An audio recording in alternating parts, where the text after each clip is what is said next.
तो hello guys, कैसे हैं आप सभी लोग? आप सभी लोग बढ़िया होंगे, मस्त होंगे। बहुत दिनों बाद रिकॉर्ड करने जा रहा हूँ वीर योद्धा का एपिसोड। तो इसी बात पे लाइक और सब्सक्राइब कर देना। अपन चलते हैं अपने एपिसोड की तरफ। एपिसोड 101, तुरंत कर्मफल। वीर ने यह इंतजार नहीं किया कि किंगशुई की जान बिल्कुल खतरे में पड़ जाए।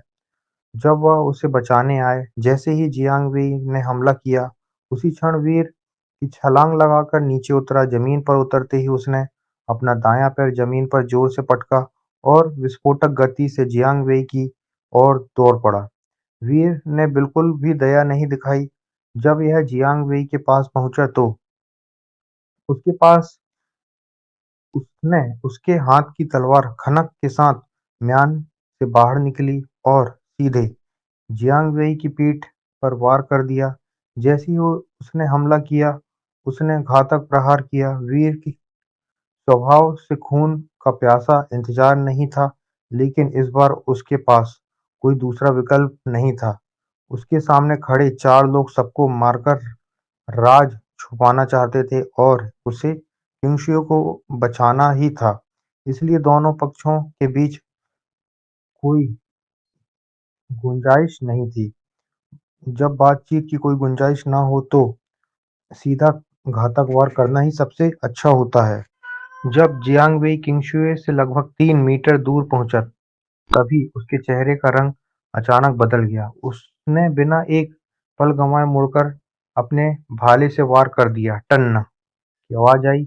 वीर की कलाई घूमी और उसकी तलवार ने जियांग वेई के भाले को झटका देकर हटा दिया। उसी गति का फायदा उठाते हुए उसने बेसिट स्वॉर्ड टेक्निक की स्टेप चाल का इस्तेमाल किया और तलवार सीधे जियांग वेई के सीने की ओर बढ़ गई। भाला हटते ही जियांग वेई का चेहरा बुरी तरह बदल गया, क्योंकि वीर की ताकत बहुत ज्यादा थी, इतनी ज्यादा कि उसके हाथ से भाला लगभग छूट ही गया था। लेकिन वह इस झटके से संभल भी नहीं पाया था कि वीर की तलवार पहले ही जहरीले सांप की तरह उसके सीने की ओर बढ़ चुकी थी। जियांग वेई की प्रतिक्रिया धीमी नहीं थी।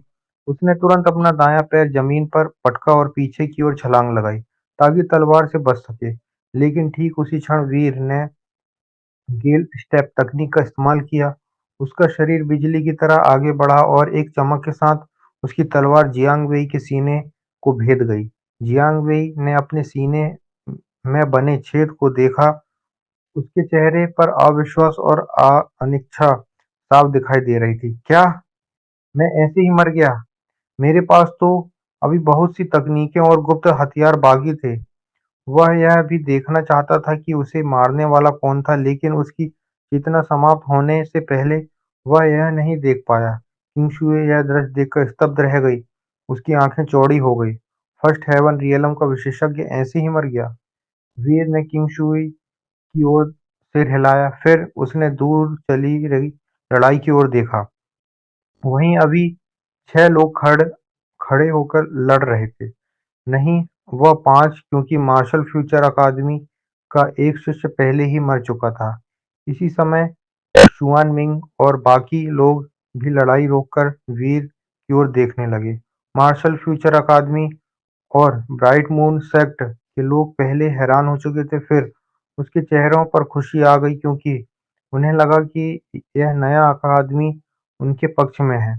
लेकिन शुआन मिंग का चेहरा बहुत गंभीर हो गया।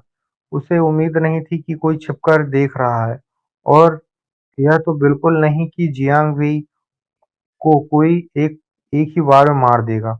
भले ही वह अचानक हमला कर रहा था, लेकिन इससे इस अकादमी की ताकत का अंदाजा लग रहा था। अगर यह अकादमी बाकी 5 लोगों के साथ मिलकर किंगशुई भी उनके साथ हो गई तो लड़ाई 3 बनाम 7 की हो जाएगी और तब जीतना मुश्किल होगा। उसी समय वीर मुस्कुराया और बोला, तुम लोग अपनी लड़ाई जारी रखो। मैं सिर्फ उन्हीं की मदद करता हूँ जिन्हें मैं जानता हूँ। अगर मार्शल फ्यूचर अकादमी के शिष्यों ने पहले किंगशुए को नहीं छोड़ा होता तो शायद वह अपनी मदद कर देता, लेकिन अब वह ऐसे लोगों पर भरोसा नहीं कर सकता था। जब उन्होंने यह सुना कि उसके चेहरों का रंग ही उड़ गया। उसी समय वह अकादमी जिसने पहले स्ट्राइडर ताबीज दिए थे, जल्दी से बोला, जूनियर सिस्टर किंग शुई, अभी मुझसे गलती हो गई, कृपया अपने दोस्त से कहो कि हमारी मदद करे। हमारी मार्शल फ्यूचर अकादमी इस एहसान को कभी नहीं भूलेगी और ये तीन ओरिजिन स्कूल के शिष्य बहुत ताकतवर हैं।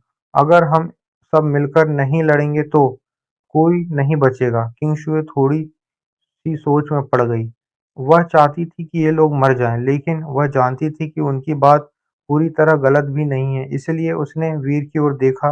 वीर ने सिर हिलाकर संकेत दिया कि उसे चिंता करने की जरूरत नहीं है। फिर उसने उस अकादमी की ओर देखा और कहा, अगर तुम्हें ये बात समझ आती है तब तुमने किंग शुई की ओर छोड़ा था, तो शायद हम साथ में लड़ सकते थे, लेकिन अब बहुत देर हो चुकी है। उसका चेहरा पीला पड़ गए। उधर शुआन मिंग ठंडी हंसी हंसने लगा। अचानक उसने झिझकना छोड़ दिया और बिजली की तरह आगे बढ़ा। वह सीधे उन पांचों पर हमला करने के लिए दौड़ा। शुआन मिंग जानता था कि यह नया आदमी या तो बहुत आत्मविश्वासी है या उसके पास कोई गुप्त चाल है, लेकिन उसे कोई परवाह नहीं थी। बस पांचों को मारने की जरूरत था। फिर वह आराम से इन दोनों से निपट सकता था। उधर किंगशुई धीरे से कहा, क्या हमें अब यहाँ से नहीं निकल जाना चाहिए? लेकिन वीर ने सिर हिलाकर मुस्कुराते हुए कहा, निकल जाएं। किंगशुई, पीछे देखो, वहां अभी भी अर्थ बियर किंग बैठा है। क्या तुम्हें लगता है कि वह हमें जाने देगा? तभी किंगशुई को याद आया कि उसके पीछे खड़ा विशाल अर्थ बियर किंग बैठा है। उसने कड़वी मुस्कान के साथ सिर हिलाया। सभी लोग अपनी लालच में अंधे हो चुके थे। अगर हाथ मिलाकर अर्थ बियर किंग से लड़ते तो शायद बचने का मौका होता, लेकिन अब बहुत देर हो चुकी थी। यहाँ से लड़ाई और भी भयानक हो जाती है और अंत में मार्शल फ्यूचर अकादमी के बाकी शिष्य भी मारे जाते हैं।